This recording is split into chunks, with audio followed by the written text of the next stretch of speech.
This is Amber. Today we're going to make cootie catchers, aka fortune tellers. Very popular when you're a child, but today I'm going to show you how to use them for your ESL students. So all you need are scissors and a piece of paper. Now I have cardstock today, so it's going to be a little stiff, but it's really easy to make it with regular paper as well. So the first thing you want to do is make a square. So fold it over and make a triangle. Just like so much of origami is making a square. And then we're going to want to cut off the extra piece here. And I don't know why they're called cootie catchers. When I was young, I never wanted to catch cooties. And I don't know what you would do with them anyway.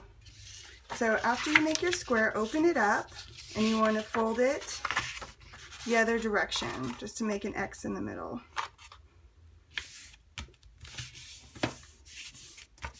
As usual, mine won't be perfect because I'm doing it on camera.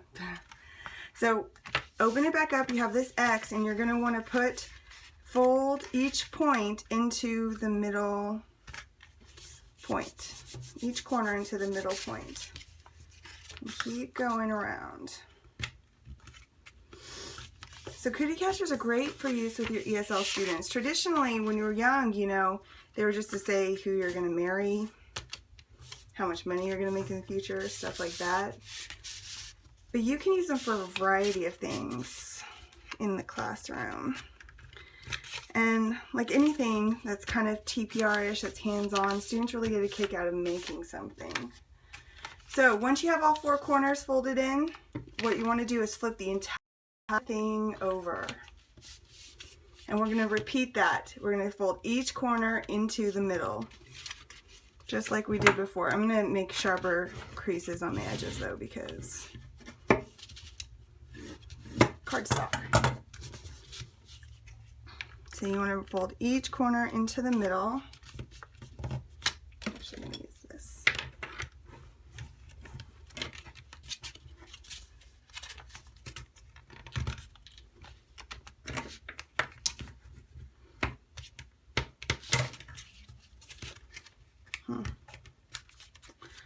Doing it with cardstock is actually quite a bit of a workout, but I imagine it'll hold up longer. And then we have each side folded into the middle. Now we're almost done.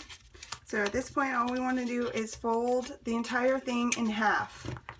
And here, we're really just making a crease. So just fold it really well in half.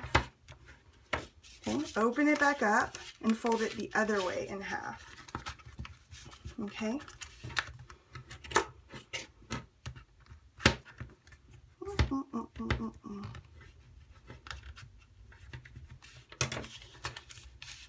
Okay, so keep it folded in half now, and what you want to do is take your index finger and your thumb and slip them into these little pockets right here. Same thing on the other side, your index finger and your thumb, and slip them into the pockets here. Now you push your fingers together, and this is what's called a cootie catcher, like this. And we play the game like this. So in my next video, I will show you some ideas for how to make a cootie catcher for your ESL students. Okay, thank you. Bye.